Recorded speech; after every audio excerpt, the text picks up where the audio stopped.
social media for photographers is super important. It's also wild out here. And but yes, absolutely crazy. Yes. I feel like the anxiety in my stomach just thinking about this like rising as we're beginning this conversation because it's a lot right now. I genuinely actually don't like social media, but I understand it's a game that we have to play. Yes, unfortunately. So going back a little bit to what I briefly mentioned before we get to this topic was number of followers does not equate to good, better photographer. No, not at all. Some people are just really good at marketing, you know, or they go viral for a random reason, you know, like it does not equate to talent or reliability. Experience, none of that. It is that way, and I think that's the case for any vendor in the event industry. Absolutely. Just number of followers doesn't mean anything. Yes, it's just a number. You know, funny story. I went to a wedding once that I attended where I arrived there at 2:00 and no one got fed until 8. And this was a famous wedding with 6 planners there. Oh my God, that's so embarrassing. I went to McDonald's at 5:30 because I was like, I can't do this anymore. And it was a big wedding. And they didn't think to have food, like people might be hungry within those 6 hours. This is someone who's been on TV, things like that. It's crazy. And that also comes with photography. Sometimes you hire a photographer who is just terrible. Yeah. Even though they have the followers. Right. Tell me about how you play the social media game and how you're able to kind of be authentic and be yourself and portray who you are in social media, even though you don't have the most followers as a photographer. I mean, I'll be honest, I'm still learning. I'm not a big social media person in general. Although I do kind of like my personal Facebook. Like I like posting like my little vacation pictures, but I'm not a social media person. And it's such a weird gap because, you know, like we were raised by Gen X, who was very much like work and personal life are completely separate. Right. Don't ever show your face. Nobody needs to know anything about you. Shut up. No one cares. You know, and now we're trying to cater to this generation who wants to know like what we ate for lunch. Like it's it every day, like of the week, you know, and it's kind of like this weird, like in between of now trying to be like, okay, I'm trying to get like better about social media and trying to show my face a little bit more, like my personality. And it still is weird of like, sometimes I'm like, do I post this? Do I not? Like, what do people care about? You know, like, I don't know.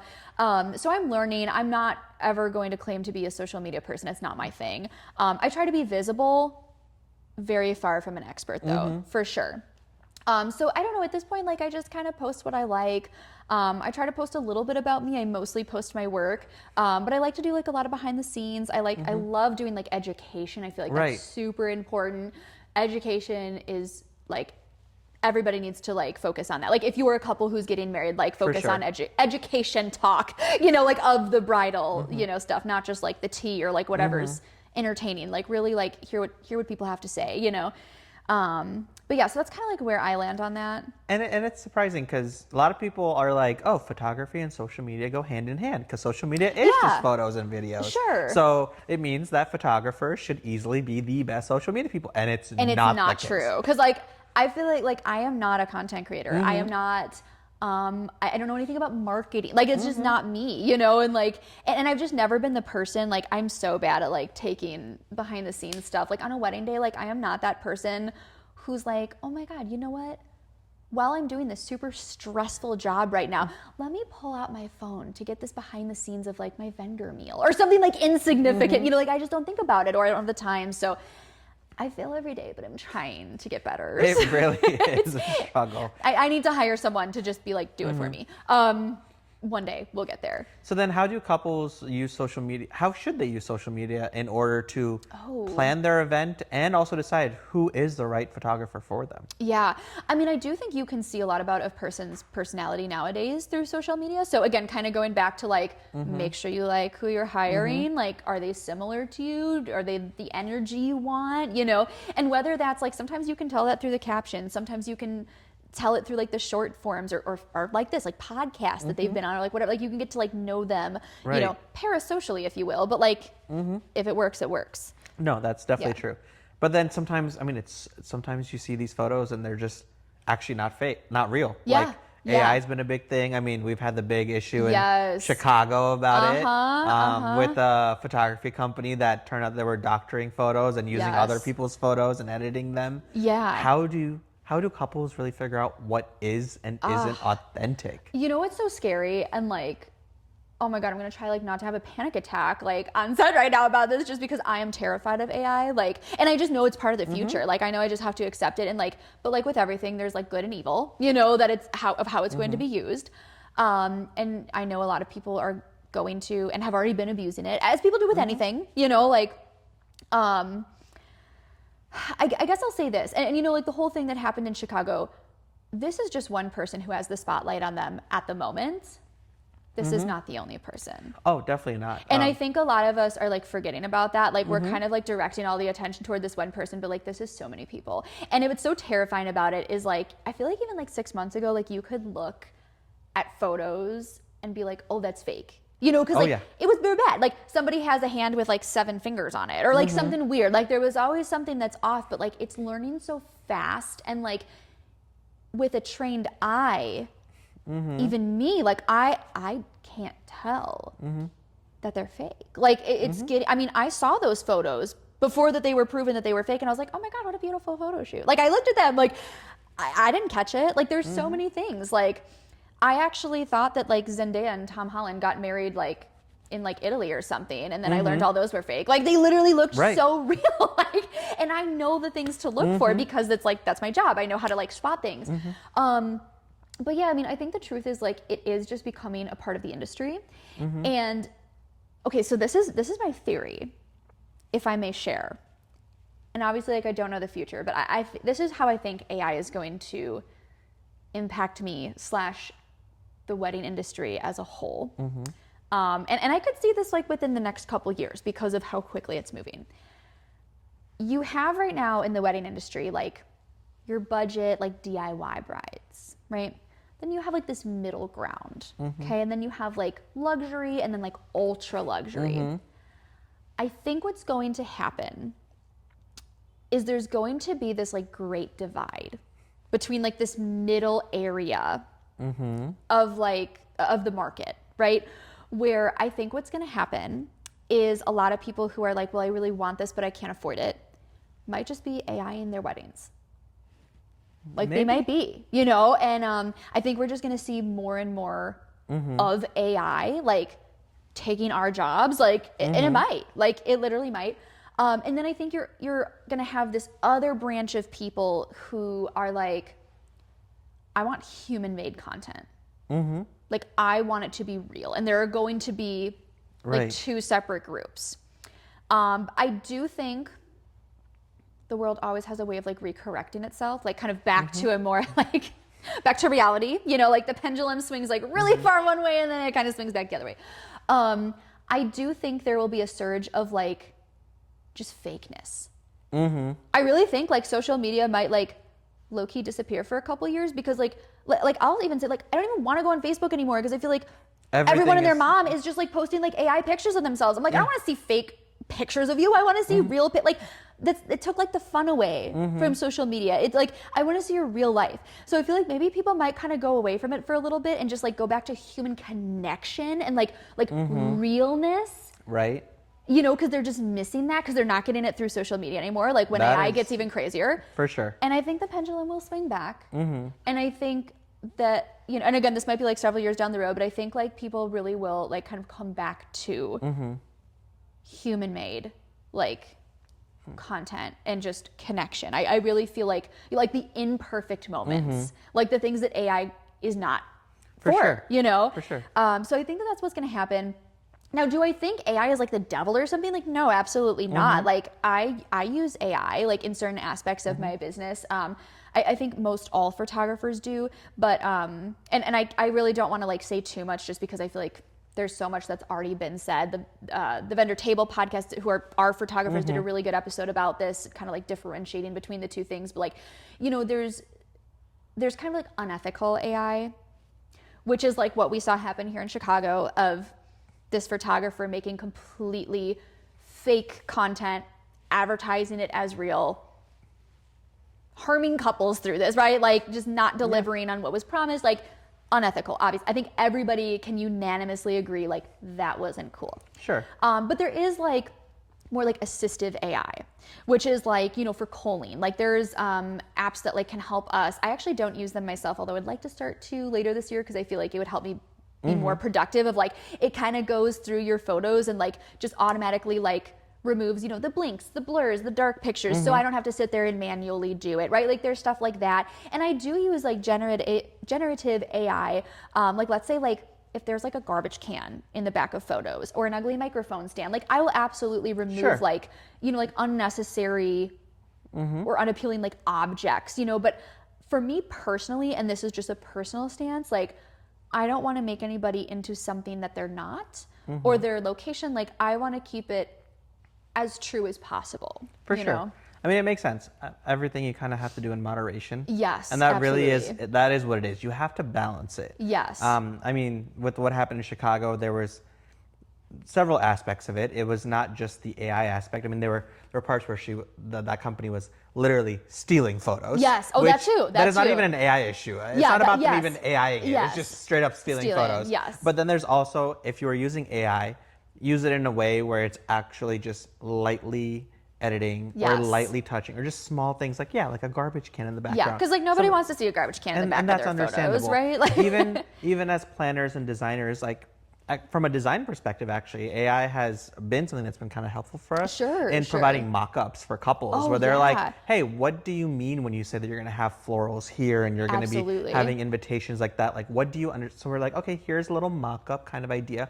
Though you also have to be careful where you're not overselling it. You're not like, oh, this is what it is. And then they're like, this is way less florals in real life. You know, stuff like that. Totally. It is, of course, being able to set a realistic and transparent understanding of kind of where we're going with this, for sure. Even as a planner, I use it sometimes in certain situations on the back end from like a process standpoint, because it's just, why am I manually, like sometimes when I'm looking at guest lists and the addresses are being inputted wrong, I'm like, why am I manually checking every address? I can just have And it's AI like work smarter, not harder, right? Like, so there's definitely ways that it's used that are like wonderful. Like, right? Like, so I'm not saying it's like, it's this black and white thing and it's like, you know, like there's a lot of gray in there and there's a lot of good that it can be used for. So it's discernment, I would say. That would be the word I would use, is discernment. That definitely is the case. So then with AI as a whole and just the whole being able to use it and not use it, how do you think couples should they expect there to be some AI in some sense? Should they be okay with it? Is it something... That's a good question. I haven't thought about that before, if they're like okay with it or not. I mean, I guess you could always like ask your photographer, like if you have a certain stance on it or opinion, like when you're interviewing your photographer, you can ask them like, do you use it? How do you use it? How much of it do you use? You know, I will say straight up, and again, this is just a personal thing for my brand. Also, and I don't want to overpromise, underdeliver, anything like that. I'm going to photograph what you give me. So like, don't hire me expecting me to like pretend like whatever venue you have is actually just a green screen and I'm just going to AI it, make it whatever you want. Like I can only work with what you give me. And again, I'm really just going to focus on branding myself for the foreseeable future as human made. Fair. So that's kind of like where I stand on it. That makes sense. And again, just a personal preference, you know, but I understand like some people might want like, like, can you throw these fireworks in the background? Can you do this? Can you do that? Like, and if that's what you want, like, I mean, it can be done. So I think it just comes down to preference. For sure. And it's something even we're careful about as a planning and design company when we're using our social media. We've always had a very strong stance on using exactly the photos the photographers are giving us. We don't edit those because we don't want to take a photographer's work and edit it. That is truly a work of what they're doing. And otherwise, even when we're like photographing ourselves behind the scenes, that kind of content, we're editing it, but we're not going crazy AI. We're not acting like as if like we're in Cancun when I'm in Chicago. If I'm editing that, I'd rather just go straight to Cancun if I can, honestly. But that is the kind of thing where those are the aspects where you're really going too far with AI, is where you're literally creating an environment or changing the end result in a way where you're giving a completely different story as a whole. Absolutely. And going back to like, this was kind of like something we talked about earlier of just like essentially like vetting your vendors.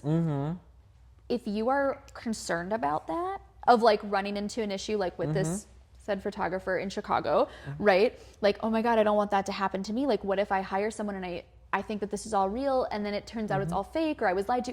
Again, talk to people that they've worked with or worked for.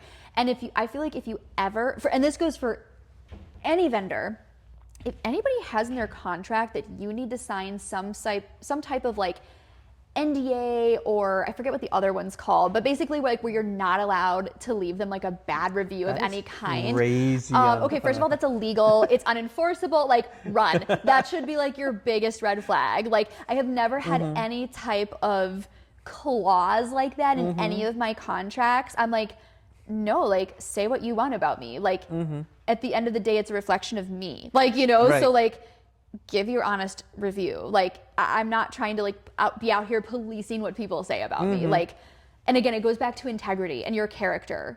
It really does. You know? And that is how it is. You do really have to vet your vendors. Yeah. I mean, even we joined the social media game a little bit late. We actually opened up our Instagram account a year and a half ago. I remember that. Which is... And you've grown it like so much, like from that time. So I even remember even at that time we had 36 followers by like last year, like in May of 2025. Yeah. We had 33 followers. Yeah. And yet we had couples that we were booking because I was like, hey, here's my portfolio. Here are people, couples that I've had. Here are clients that I've worked with. I'll let you talk with them. You do it. I am confident in what I've done and the work that I have. And I'm also openly willing to give the name of couples and their contact information with their permission, of course. Sure. Where they are like, hey, I really liked working with him. That way I felt like that was much more valuable. Yes. And made up for the low follower count that I had. Absolutely. I don't think having less number of followers has ever meant that it's bad. I have worked with photographers who have 100,000 followers on Instagram. And I would never talk to them again. But I have photographers who have 150 followers that I will happily work with again. Right. And it really is about just figuring out and looking at it case by case, photographer by photographer. Yes. Vendor by vendor. Yes, absolutely.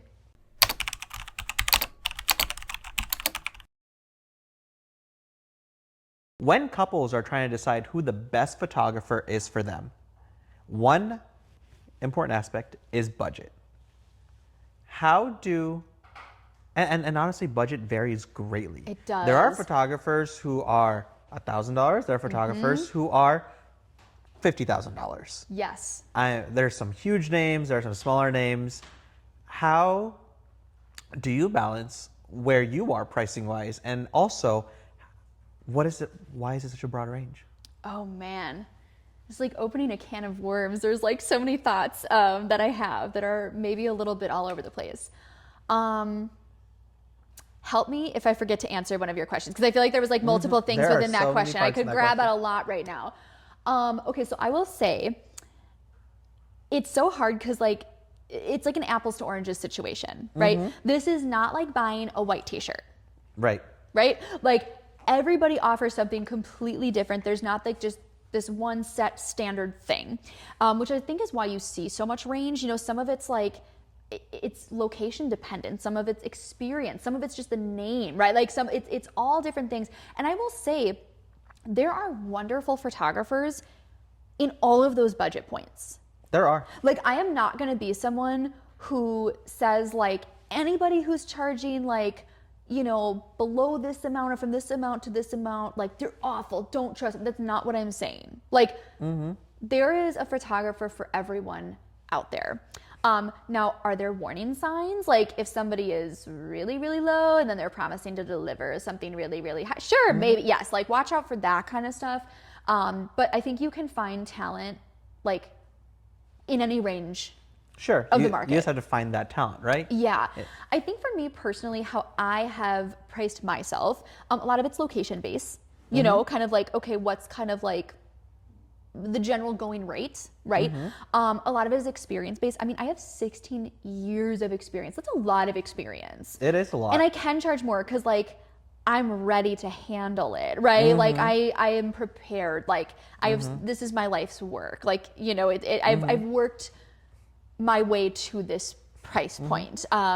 You know, so that's kind of like how I have priced myself the way that I have.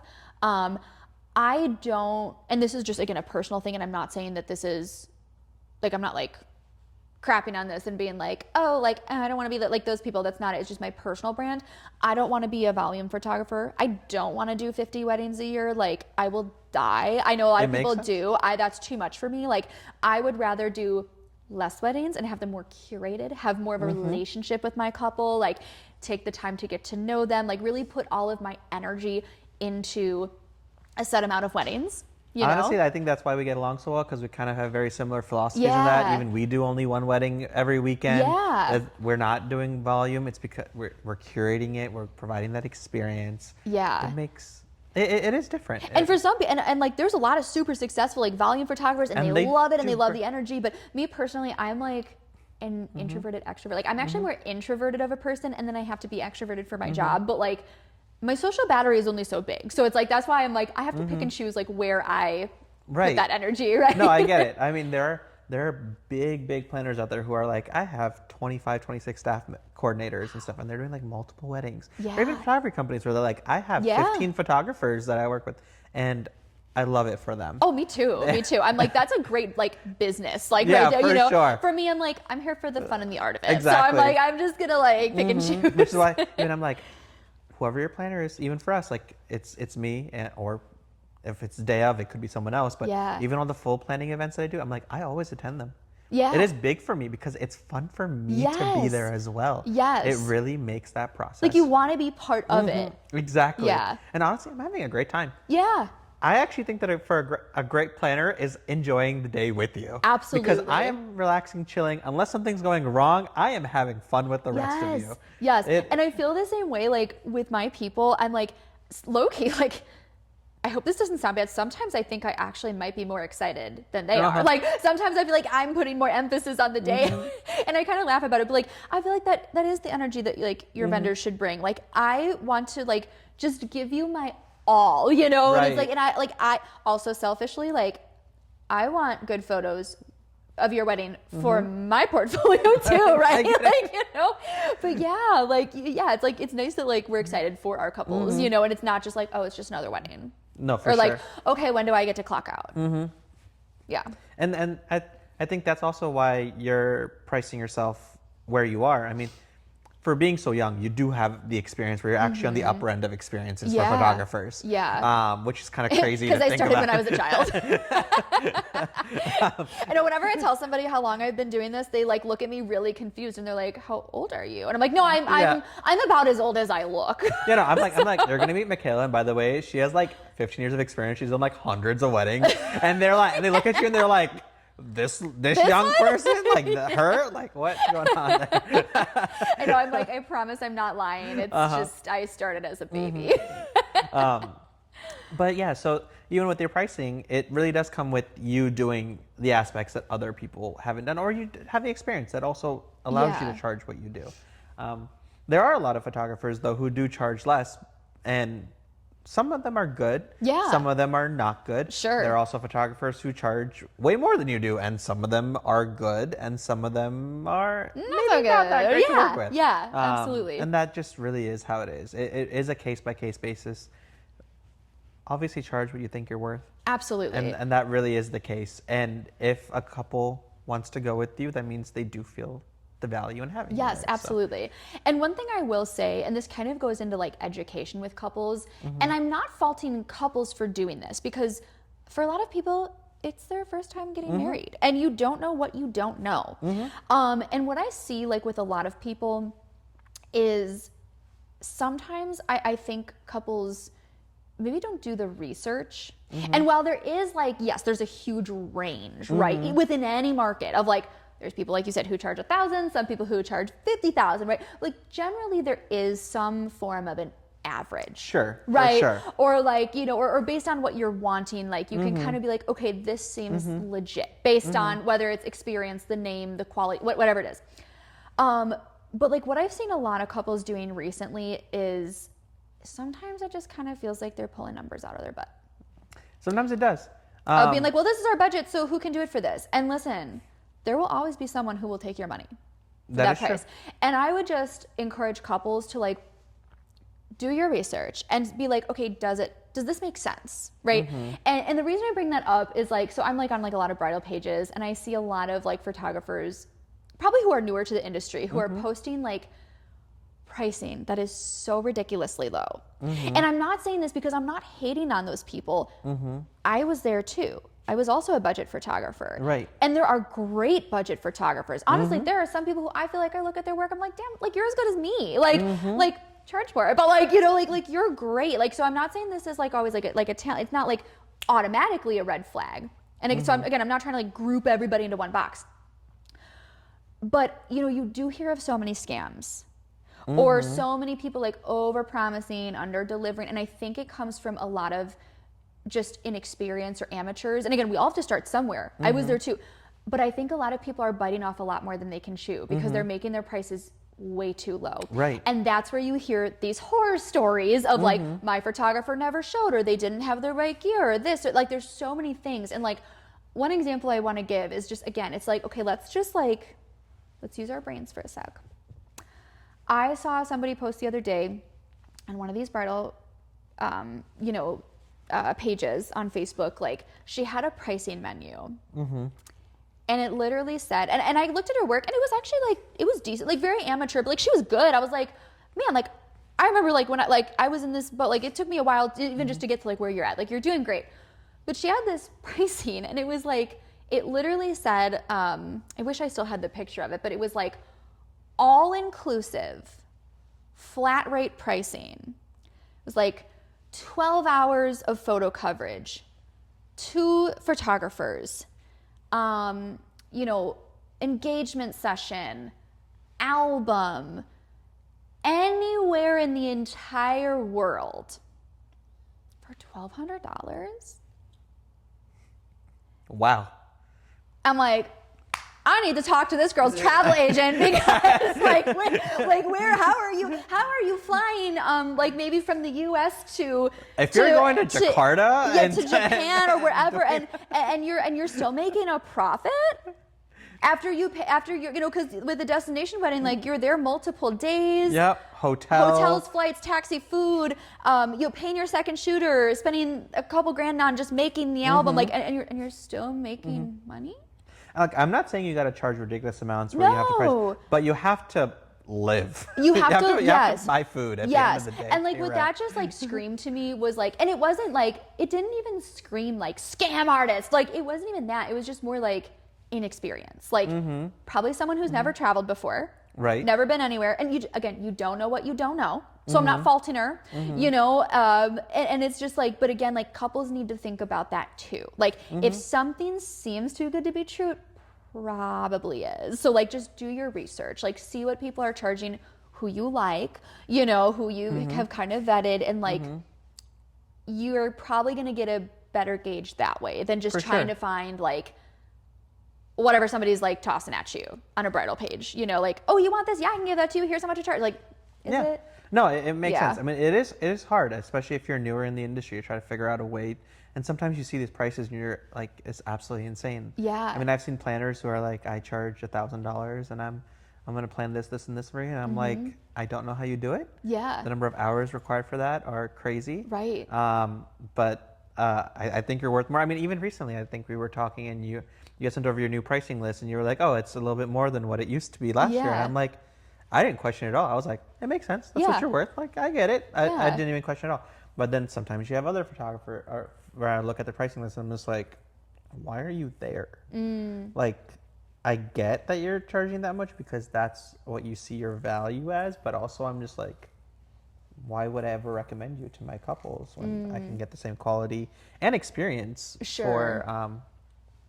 for this price that's going to fit them better, maybe. But no, it is tough sometimes. You see them being like, hey, I'm charging $1,200 for 2 photographers. Even when we started off early, we were charging less for sure. I was definitely on the budget side too. I didn't get to where I am here by charging the prices I do now. Right, and because you have to. You don't just go from like 0 to 100. I didn't have the portfolio. I didn't have all of that. You have to build the experience. You have to do... Exactly. Like you got to be in the trenches, before you can climb them or get to the top of the mountain. Even we charge, the way we charge, I feel like we're a little bit higher than the average, but we're not like super high. We're on the ultra Yeah. luxury space. Interesting enough, we're actually a fixed fee company, which as every planner tells me I'm making a mistake in that because most of them are percentage based. Sure. But we actually do it by number of guests. So we have a fixed fee based off of which we have like 3 base partnerships, and we number of guests because we're like the more guests there are, the higher level of involvement Sure. and personalization. But when couples are like, why do you charge the amount that you do? Because it is on the higher end. I'm like, yeah, but have you seen what it includes? It's like, Right. we're not just planning, we're designing, we're layouts, we're spending over 100 hours per couple. We're meeting with yeah. them so much. We're not like, we're going to meet with you 10 hours a month. We're like, we'll meet you as many times as we need to meet you. Absolutely. And that just comes with a higher fee because the level of involvement that we're having Yes. is just insane. And I don't want to like give away anything because I feel like this is yours to share, not mine. But just like, I know that you have a lot of special things you give to your couples as well. That is just like so above and beyond. Like I've never even heard of like vendors Right. doing such a thing that I'm like, wow, like that is like, that is so luxurious. Like it is just such a full experience. Like just so, it's generosity. It's like unreasonable hospitality. And like, that's what I love about your company. Yeah, sometimes there's things, and we change it up all the time. So when this episode airs versus when people watch it, Sure. things obviously change. But like, we host the couple's wedding website and we design it out for them. Yeah. Have you ever heard of someone designing out a No. custom wedding website for you? No. Google how much a custom wedding website is right now if you want a custom one. Not a preset Zola Yes. template or something like that. Yeah. It is not cheap. And we just give that to any of our couples that are doing the full end-to-end planning. Yeah.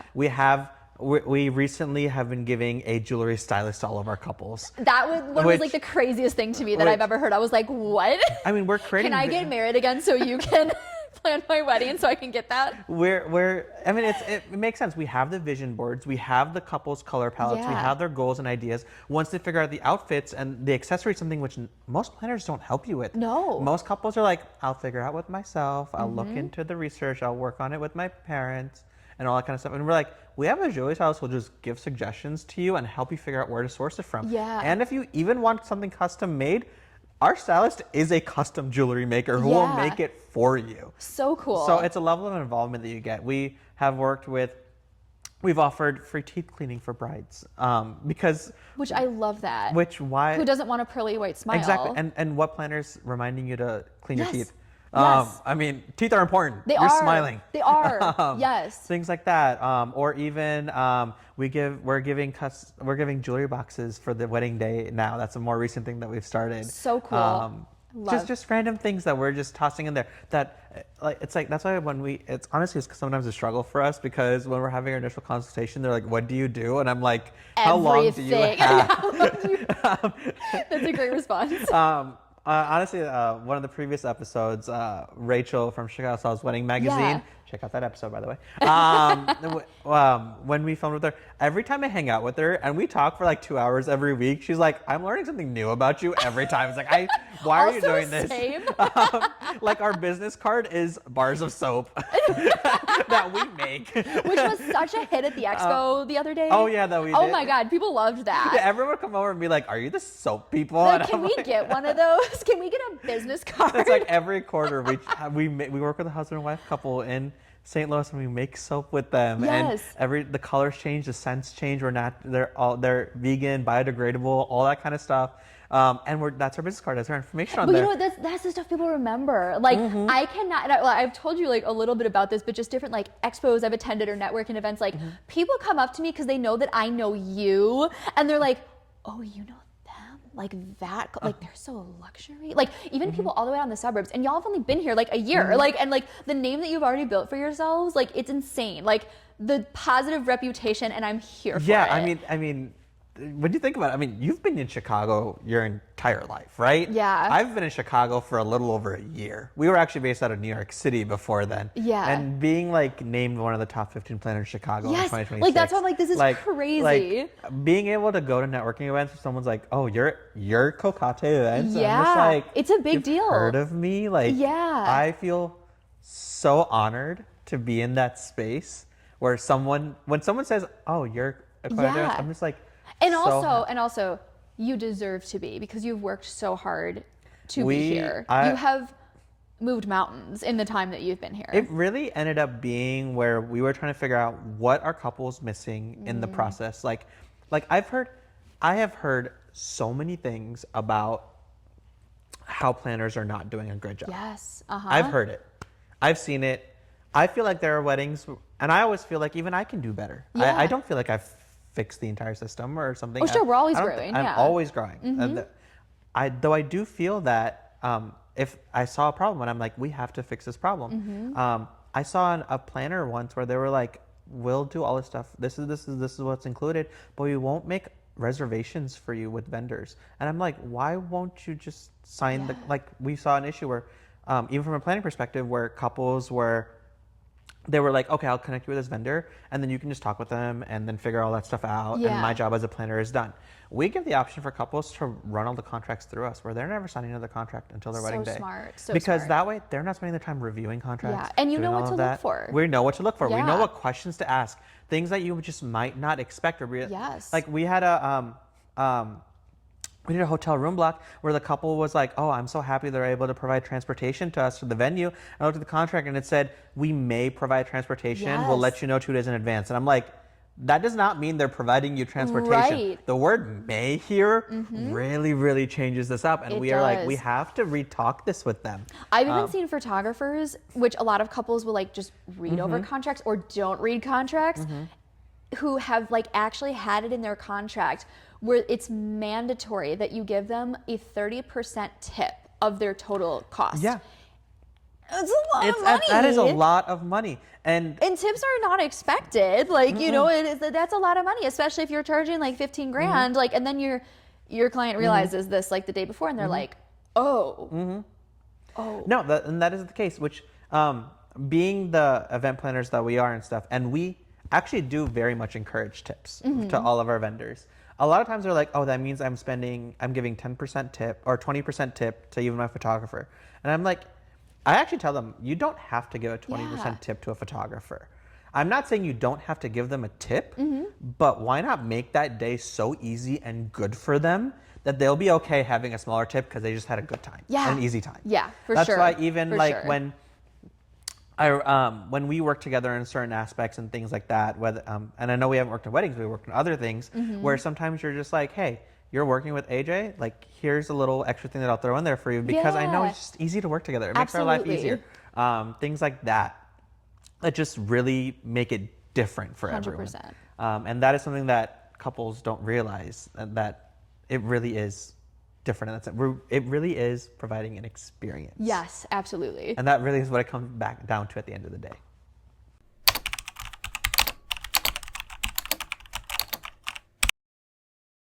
There are honestly so many parts to a photographer that no one talks about. And it's the same with planners. People are like, oh yeah, I only see what I've talked to you about. Yeah. There's so much behind the scenes that's going on. So much. So, what do you do behind the scenes that couples or other people may not know about before we even get to the wedding day? Oh, man. I was actually going to say, I feel like a lot of my behind the scenes is on the wedding day, to be fair. Okay, go for it. Like I said, I mean, I do like always like, I'm an outfit girly, I'm a little fashionista. I love to like pick out my outfits. I love to match the color palette if I know what it is. I like to channel my inner Lauren Ashley photography studios, you know, like dress to impress. Like that's always like my mentality. I love her. She's an icon. So like I want to be like her when I grow up. So like I definitely like think about that, or like the styling aspects, like what can I bring, like all the preparation. I feel like a lot of my behind the scenes though, so some people don't know this about me. I've been trying to include a little bit more of this kind of like when I think to take behind the scenes on the rare occasion I do, like at weddings. And I've been trying to include this more like on my social media and stuff, but I actually do bridal hair and makeup professionally. I'm licensed. I've done it like for like the last like 12 years. Little fun fact. And it kind of goes back into like what we were talking about at the very like beginning segment of like, I love to make people feel beautiful. Like that is why I do what I do. So like whether that's through photography or that's hair and makeup. So actually like a lot of my brides like, which I'm trying to do less of this just as I'm getting older because I'm getting more tired. But I do a lot of like their hair and makeup for their day as well. But I'm trying to get a little bit more away from that because that's just like a lot. But like what I have been very known to do, and I am absolutely always and forever willing to like step in on. Like on the wedding day, like when it's July and it's hot as hell outside and like, you know, my bride has a down do and her hair's sweaty and the curl's gone and it's just, it's weathering. I'm like, hey girlfriend, let's go inside. And like half the time, like either if they have something in their bridal suite or sometimes I even have like irons and pins in my car, like I will like whip up and updo in like 20 minutes, like give you a whole new look. Like I will fix stuff. Like your eyelash is falling off. I got you. Come here. Like, you know, like it's like those little things. Like I just want to make sure that they're always like feeling fantastic, you know? So like that's a lot of behind the scenes for me. Or like I said earlier, just like being prepared for any moment. Actually this past weekend, at our wedding that we did together, the poor maid of honor, God bless her, she had food poisoning. Oh no. Severe food poisoning. This, by the way, is like my biggest phobia and fear in life is like food poisoning because of weddings. Because I'm like, that is the one sickness I cannot outwork. Like, right. You can't do anything about that, you know?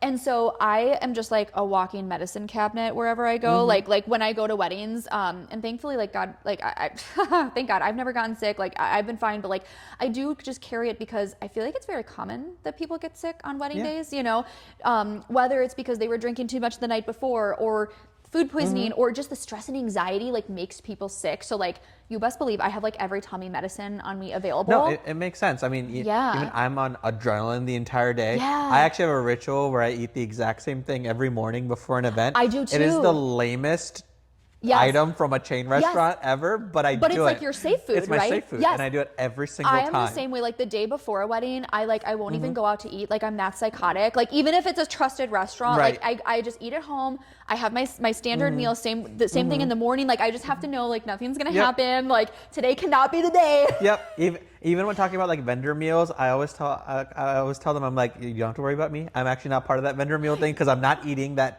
Yeah, that day. I get it. I was like, if I'm going to, I have my own trusted things that I'm doing, totally get and it. I'm doing it that way because I will You don't want to risk get it. sick. Yeah, that can like not be the day that you're No. sick. And so, but regardless, so I still like carry this bag around with me of like medicines, like you know, like Dramamine and Tums, and I'm pretty sure this is illegal, so nobody come after me. But like, I do have Zofran on me, which is a prescription, but like that's the strong stuff. So I'm like, if you really need help, like I got you. Like I literally, and I've never even used it, but like every year I'll have my doctor like give me a prescription of it just for like the in case days, like, you know, for weddings. So this poor maid of honor, she was not present for like the whole day because she had gotten food poisoning the night before. And the bride was like, girl, it's coming out of both ends. She could not be here. And I was like, I have Zofran. So like we like ran and gave that to her, and then she actually was like able to like get in her dress and awesome. like take a few like photos with us like for the bridal party stuff, and then she like headed back to the room for the rest of the day. Like understandably, I was like, I just wanted to give her the biggest hug. I'm like, you are experiencing like my biggest fear in life. I'm so sorry. Like this on a wedding day, like awful.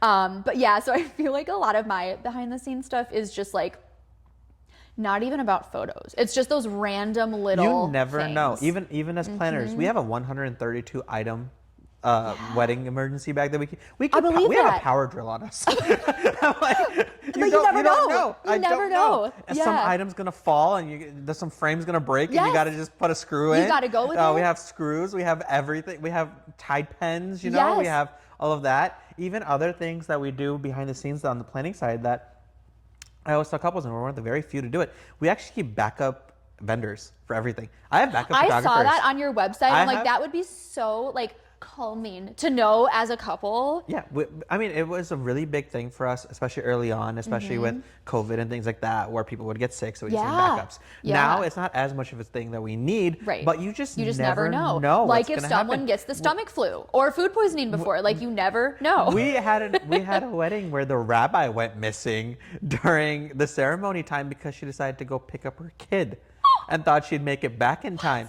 I had another rabbi ready to go, but luckily she came back within 15 to 20 minutes. Oh my God. And I just had them give everyone drinks, which was cool. That always keeps people happy. It keeps people happy. Give them a little alcohol, they'll be entertained for hours. But I had another rabbi ready to go because I was like, this is not gonna happen. Like, because everyone was like, why is it? Wait, what's taking so long? Like, because we're very well known for being very on time. Yes. That's like our thing.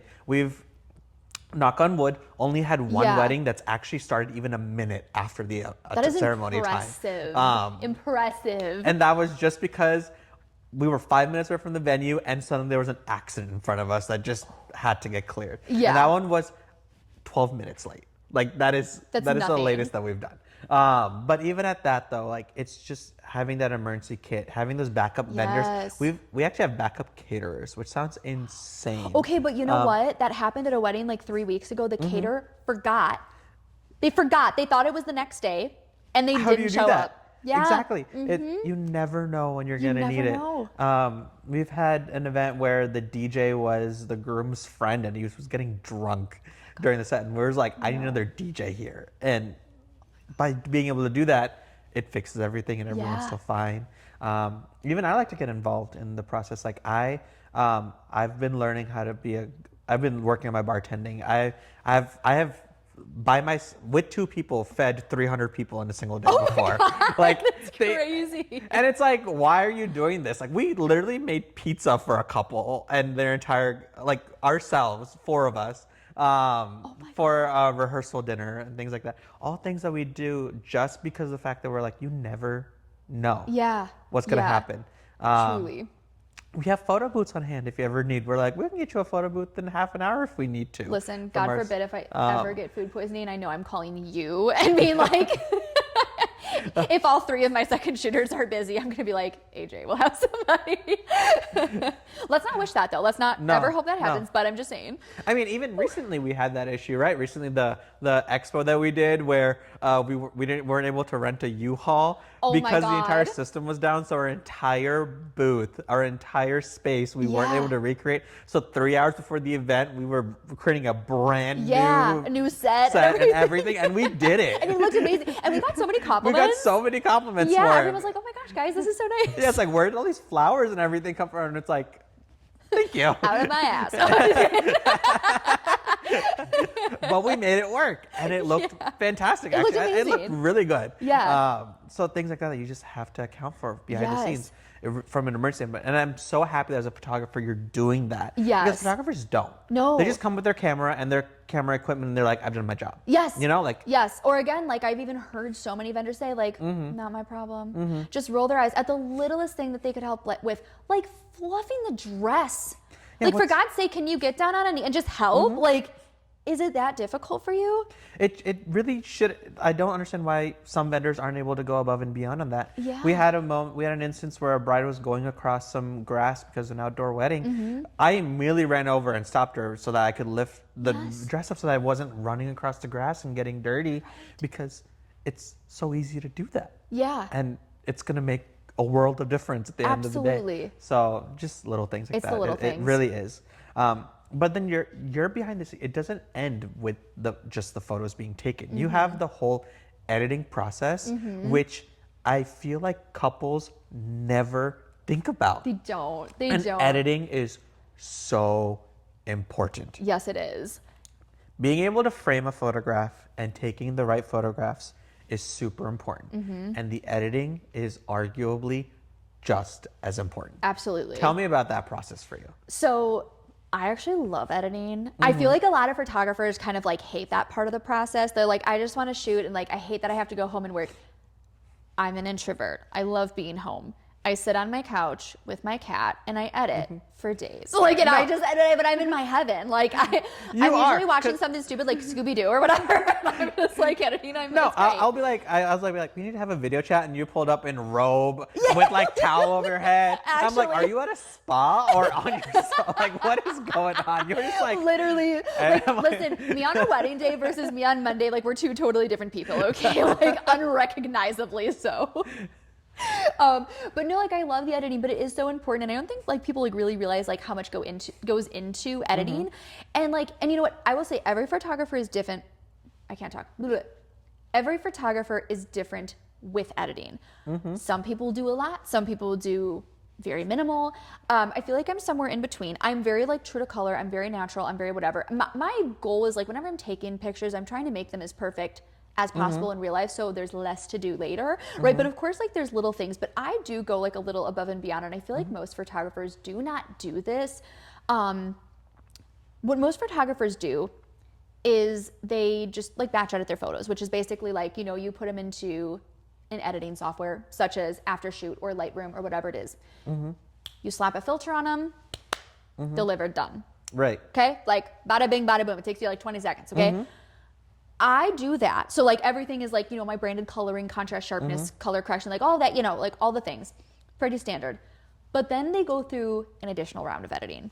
I airbrush the skin. I whiten the teeth. I remove stray hairs. I remove like unsightly things in the backgrounds of photos, right? I'm cropping, I'm straightening, I'm doing the most because I want to make sure, like, I know whatever I'm delivering, like, this has my name on it. It has my face on it. Like, especially because I don't have a big company, like, I feel like it's very personal. You know what I mean? Yeah. Like, I'm like, no, I not just like anybody took this, it's me. Like, I am giving away this photo. Like, I want to make sure this is like a gold standard, you know? So I make sure that every single photo in that gallery is like to perfection. Like everything is very carefully analyzed, right? You know? Because I want to make sure that like people aren't getting their photos back and they're like, okay, well, like it's a great photo, but I had a pimple on my nose that day. Like, and I will say like, even my wedding photographer, who I loved, by the way, like super cool person, love my wedding photos.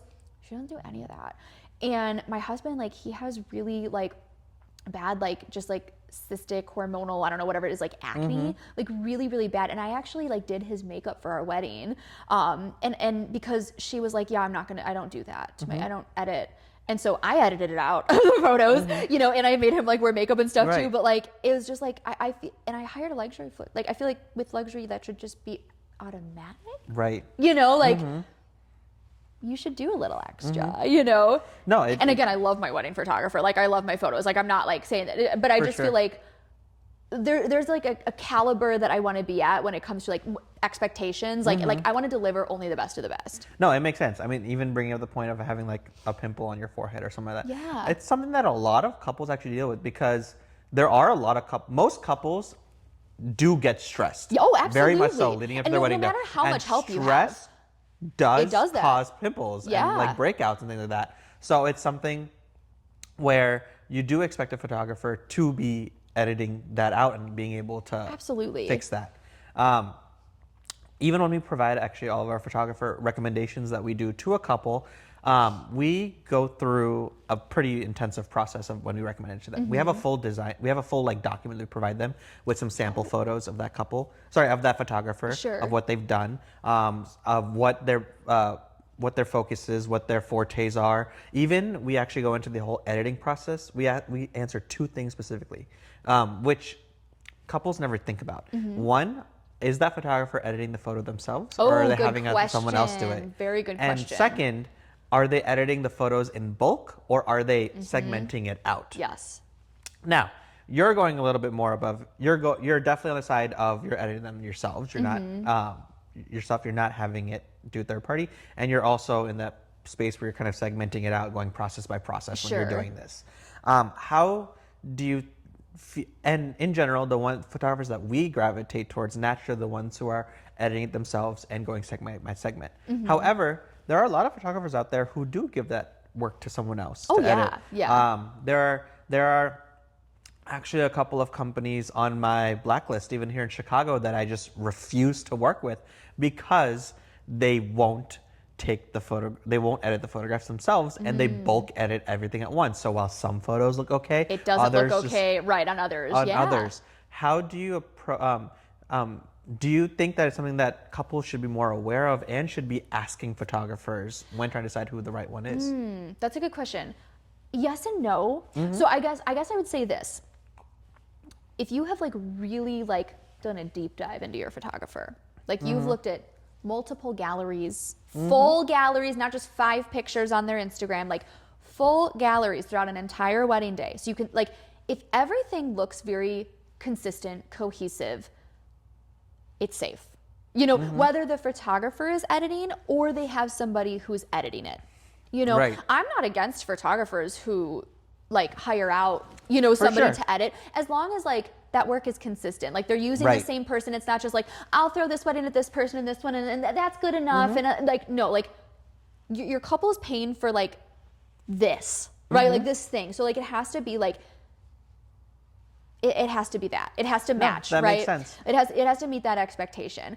But yeah, I would say it would be a big red flag if like you're looking and like you're like, what are my photos gonna look like? Because all of these photos look different. That's a big red flag. Like, you know, of like, and whether that's from gallery to gallery or just even within one gallery, if like colors and, you know, overlays and presets are all over the place, and be like, well, what is going on? Like, I just don't feel like that does not scream like high-end, like quality work to me, you know? I agree.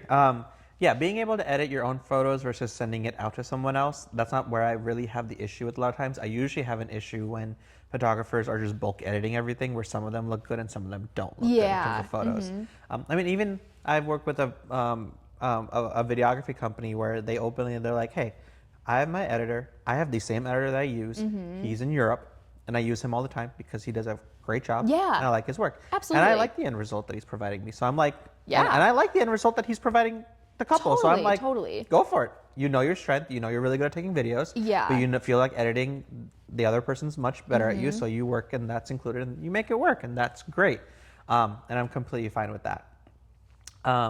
But yeah, editing is something though that at the end of the day is something that I do feel that couples need to be looking at a little bit more in terms of how they're editing it, what the end result is, and even how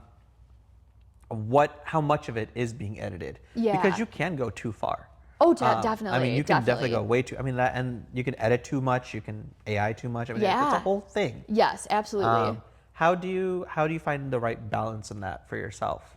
For me, I have to step away a lot because I will just like edit all day long because I get so excited. Like I love editing, so I'll just like, and sometimes like you stare at something too long and then it just either all starts looking the same or you're like, does this even look good? So sometimes I'm like, okay, I need to like step away. Like I need to like go eat lunch, go do whatever, come back, and then it's a lot of like, it's just like micro tweaks. Like, and I feel like that's what I've been doing like for this wedding this weekend. Like I feel like I kind of like edited like or got through all the photos, like culled everything, edited everything like within like the first day, and the last like 3 days has just been going back and being like, okay, like, you know, like comparing, contrasting, and be like, okay, is this exactly where I want it at? Do I still like it? It's just a lot of that. And it's style. Like you can't teach style, or no like preset is just gonna give you style. It's a lot of like, just you have to use your own eye. It's all customization. That it definitely is.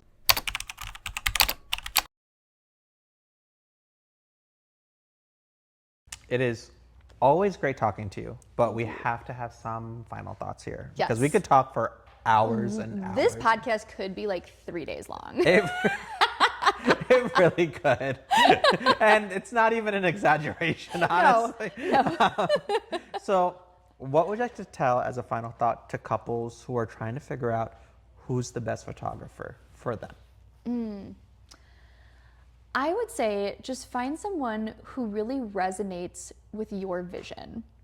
And that goes in multiple directions, whether it's like just visually, like their actual work, their personality, like, do you just like them? Are they someone you want to hang out with? Like, I would say like, make sure you like the individual and the artist you are choosing. Like both of those together are very important.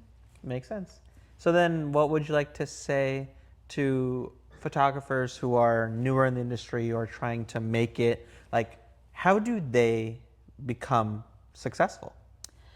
I feel like there are so many talented people out there and like that are so far ahead of where I was. Like I was actually having lunch with another photographer right before this who has been doing it for like only 4 years, and I feel like he's like way better than me, and I'm like, oh my god. Like, but I feel like so many people, like there are a lot more resources now than when I started. Like just watch the tutorials. Like I didn't have tutorials. I didn't have like the knowledge base that people are so like easily able to access nowadays. So like just learn from other people. I just feel like that wasn't accessible like the way it is like 16 years ago, you know, before social media was so big and you can like just learn so much so easily.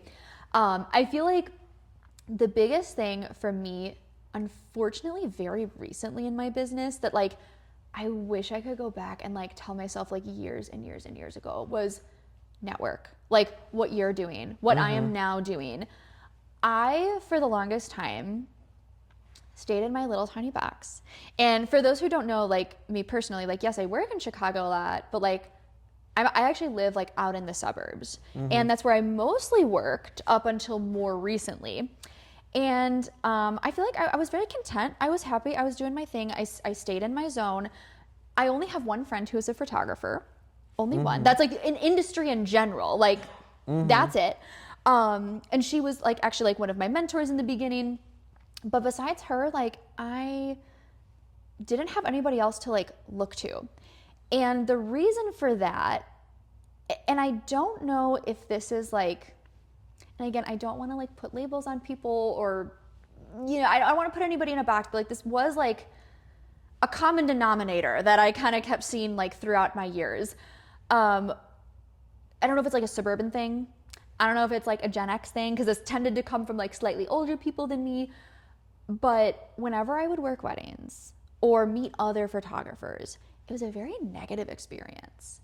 Extremely negative. Like almost every single photographer who I've worked with, like I got to like I didn't even want them to know that I was a photographer. Like I would try to like book them for like personal shoots or whatever, like using like my husband's phone number, so they couldn't even look me up, because the second they found out I was a photographer, like all they wanted to do was like shit talk other photographers in the area. Like, oh, do you know this? Like first conversation, like, hi, my name is so and so, nice to meet you. Oh, do you know this photographer? Yeah, I hate that. And I'm just like, what mean girl energy is this? That's like crazy. That's how it was. It was not a supportive industry. It felt very cutthroat. It felt very catty. It was not uplifting by any means. And I loved what I did. I loved my job, but I just felt like every time I sat at a vendor table, it was just with like these people who just didn't like their job, or like were just there to complain. And like, I've just never been that kind of person. So I purposely was like, yeah, I don't want to be friends with anybody in my industry. So I just kind of like hid. Like for the longest time, I just did my work and was quiet about it and whatever. And then it was a couple years ago, I had a wedding with a videographer, LVI Films, Joseph Latz. If you're watching, hi, thank you for this.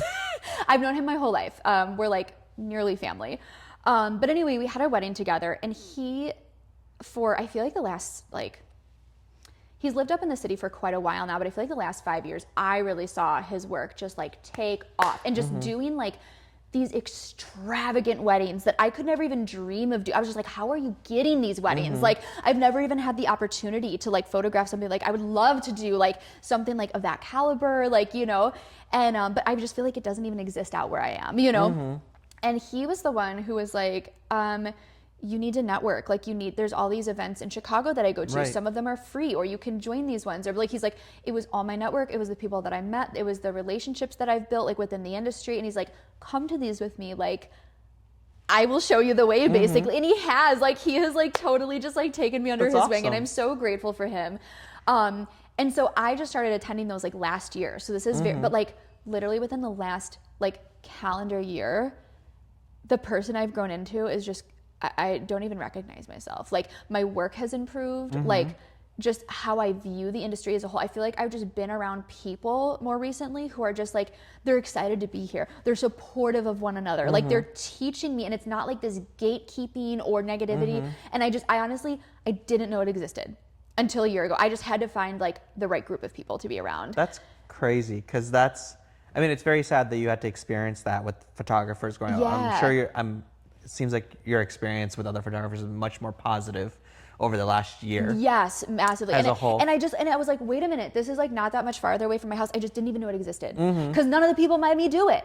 Like, you know? See, it's kind of interesting, because it's very similar for me too. I mean, even our initial experience when we first started off in the industry was very much other planners not being very happy, not being very talkative, informative. Right, or viewing you as like competition. And all of that kind of stuff. And it was something which I really struggled with, because then it meant that I was having to learn everything by myself. It wasn't a situation of I have someone that I can just rely on to be able to guide me in that sense. And I think a lot of these photographers that I have met at these events, like, you know, like these higher caliber people, like, they're so good, even though they've been doing it for such a short time, because they have that community. And I'm like, that's what I was missing. Like, I wasn't taught like that way, you know, like the resources, the network, and I kick myself every day that I'm like, I didn't do that sooner. Right. Yeah. But then, I agree with you. And it's been the same. One of my favorite parts of being here, even in Chicago, is just the planners and everyone, they've been so inviting and Yes, so kind. helpful. They've been like, you ever need anything, just let me know. I'll be more than happy to help you. They're willing to work with me. I know there's a lot of other planners even here in Chicago and stuff who are like, they see me as competition or they don't like what I'm doing. Sure. I'm sure the having my name out there is not making them as happy as it could. But at the same time, there's so many planners who are just like, hey, it's great to have you around. And that's what I love doing too. Even like I've been looking to hire coordinators for events, for larger events, because I need additional staff sometimes and things like that. And people will be like, are you sure you want to hire the owner of another company to help you on this? Like, aren't you worried about them like being there or knowing your information and your process? And I'm like, why? Yeah. It's like, if they copy me, it just means that they are putting in the work. Yeah, and absolutely. Or you're doing something right. And you're doing something right, exactly. Even recently, I had someone who was like, oh my gosh, I love your soap as a business card idea. Would it be okay if I do that too? And I'm like, go for it. Yeah, yeah. It's not the only idea I have anyway. It's right. like, if I am good enough, I will find something else that'll also work. The market will correct itself in that way. Absolutely. And so yeah, it definitely is about that, just being there for each other, being helpful. Yes, the community has just been great, and like I just love like that everybody's so supportive. There's not like that gatekeeping aspect, and and of course like there's always going to be people out there who will view others in the same niche of the industry as competition or whatever, or be like a little cutthroaty. Like that's any industry, but like overall, it's been such a positive experience, and I'm happy to be here. I'm really happy to be here. No, I talked to someone a couple days ago who was like, I didn't know them, and I was introducing myself, and it turned out that we do very similar things. And they did not seem happy about that at all. They had not heard about me before, and I was just like, I don't know why. I was like, it'd be so great to work together sometimes. Like I'd love to be able to do that, and we can chat and we can do all of that, and even there are other aspects of it where I feel like I've been trying to do things differently from other planners just because of the reputation that a lot of planners have had. Yeah. Even I like to say that I pay my staff significantly higher than the industry average. People are like, why are you doing that? I'm like, why not? Yeah. Like, what's so wrong about... Yeah. And it ensures you have good people who are working for you and people who want to keep working for you. Exactly. Yes. Even when I have additional coordinators and stuff, I'm like, I'm going to make sure I pay you really well. Absolutely. Even if I'm doing fixed fee, I'm keeping unlimited meetings. Everyone's like, why are you not capping the number of meetings? Like, does it get exhausting? And I'm like, no. Yeah. Because even couples don't want to spend 24/7 with you. They will only spend it with you when they need something. Absolutely. And if they need something, it means that they need something. So I completely agree with you on that sense. Well, it's been great having you on. Thank you for having me. I hope you had fun. I had a blast. This was great. If you liked what you saw, please like, subscribe, check us out, check out our other episodes. Definitely check out Mikayla's Instagram. She posts on there continuously. That's my entire Instagram feed is just her content, honestly. She's trying. Great at it. Check out her cat. Check out her husband. He's awesome too. And I will catch you on the next one.